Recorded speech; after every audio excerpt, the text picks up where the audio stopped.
সরকার হিসেবে কাজ করেছি, আমরা দেশ হিসেবে কাজ করেছি। এবং এইটার জন্য প্রধানমন্ত্রী নির্দেশ দিয়েছেন যে আগে এক সময় সড়কের কাজ করতো, পুলিশের কাজ করতো, রেলের কাজ করতো, এক একজন আলাদা আলাদা ভাবে কাজ করতো। এইবার আমরা একসঙ্গে কাজ করছি এবং এই যেটা বললাম যে পুলিশ একটা অসাধারণ কাজ করছে।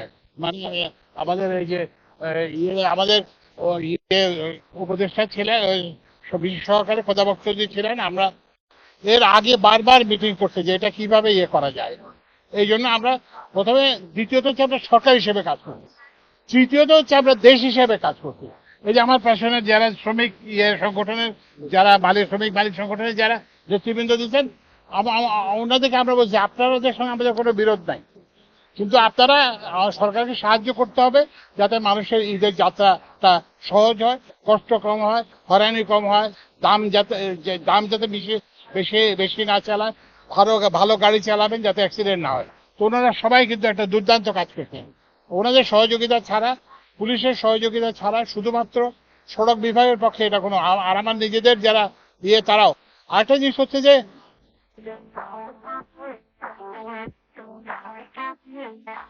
মাঠে নামতে হবে। যেমন আমি যেরকম রেল স্টেশনে গেছি, তারপরে হচ্ছে সায়দাবাদ বাস স্ট্যান্ডে গেছি, গাবতলী বাস স্ট্যান্ডে আসছি, সেভাবে আমাদের সচিবরা, রেল সচিব রেলের স্টেশনে গেছেন, সড়ক সচিব বিআরটি সবাই এসে মাঠে এসে দেখতেন। এবং মাঠে আসার ফলে ওনাদের যারা অধস্তর যারা কর্মচারী তারাও হয়েছেন, উদ্বুদ্ধ হয়েছেন। আমরা শুধু যে এইবার যে শুধু যাত্রা না, আপনারা দেখবেন যে সায়দাবাদে অসম্ভব নোংরা ছিল। তো ওইটাকে আমরা সিটি কর্পোরেশনকে বলে এবং আমাদের যে পরিবেশ বিভাগকে বলে আমরা ওখানে পরিচ্ছন্নতার চেষ্টা করছি। তো মূল কথা হচ্ছে যে আমরা এবার দেশ হিসেবে কাজ করছি, এটা দেশের সমস্যা, এটা সরকারের সমস্যা কেবল না, দেশ হিসেবে কাজ করছি। তারপর হচ্ছে আমরা সরকার হিসেবে কাজ করছি, সরকারের সব বিভাগ, সড়ক বিভাগ বলেন, তারপরে পুলিশ বলেন, তারপরে রেল বিভাগ বলেন, মানে তারপরে পরিবেশ অধিদপ্তর বলেন, সবাই, এবং ওই যে কি বলে স্থানীয় সরকার বিভাগ বলেন, সেই জন্যই। এবং আমরা আশা করি যে এইভাবে যদি আমরা সবাই যদি সরকার হিসেবে কাজ করি, ভিন্ন ভিন্ন না করি, তাহলে ফেরার পথে আমাদের ইনশাআল্লাহ কোনো অসুবিধা হবে না। এবং আমরা যদি আমাদের শ্রমিক এবং মালিক সংগঠনের নেতৃবৃন্দ যদি আমাদেরকে সহায়তা করেন, যাওয়ার সময়টা যেরকম নির্বিঘ্ন হয়েছে, যেটা আরামদায়ক হয়েছে, ফিরে আসাটাও ওরকম। বাট আপনি যে কথাটা বলছেন এটাও একটু ঠিক, যে ওই যে মানে ছুটিটা দীর্ঘায়িত হওয়াতে মানুষ একসঙ্গে না যেয়ে বারবার গেছে, কিন্তু এইটা প্রধান কারণ না।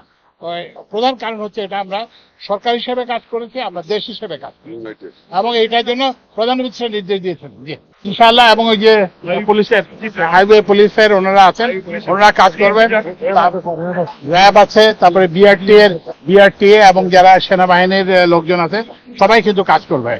এটা আমাদের কারণ হচ্ছে কি যে আসলে সরকারের কাজটা খুব সহজ। সরকারের কাজটা হচ্ছে যে সেটা হচ্ছে যে কি বলে যে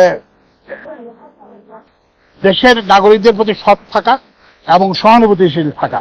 তা আমরা চেষ্টা করতেছি সেটাই ফিরে আনতে, যাতে আমরা দেশের নাগরিকদের প্রতি আমরা সৎ হই এবং যাতে আমরা সহানুভূতিশীল হই, এবং এটা হলেই ইনশাআল্লাহ সব সমস্যার সমাধান করা সম্ভব। আমি দেখেছি যে গাবতলী সবসময় আগে একটা যানজট থাকতো, এখন সেটা নেই, পাশাপাশি রেলওয়ে এবার ভোগান্তিটা নেই। কিন্তু একটা জায়গায় এবার ঈদ যাত্রা মানুষের ভোগান্তিটা হয়েছে, সেটা হচ্ছে যে গুলিস্তান কেন্দ্রিক যে জায়গাটা, ফ্লাইওভার থেকে যেমন গাড়িগুলো নামে, আমরা দেখেন যে আপনারা সব জায়গায় মোটামুটি বলা যায় যে সাকসেস, কিন্তু এই জায়গাটাতে আপনারা এটা বলি, গুলিস্তান কেন্দ্রিক যেটা ছিল, কিছু হকারের প্রবলেম ছিল, আমরা হকারদের রাস্তা থেকে সরিয়ে আমরা ওটা ক্লিয়ার করছি। আমাদের এসি, এডিসি, তারপরে ডিসি সবাই মিলে আমরা ফোর্স নিয়ে হকারদের সরিয়ে রাস্তাটা ক্লিয়ার রাখছি। যেহেতু ঈদের আগে ব্যাপক কেনাকাটা, যে হকাররা একটু রাস্তায় আসছিল, আমরা সরিয়ে ক্লিয়ার করে রাখছি।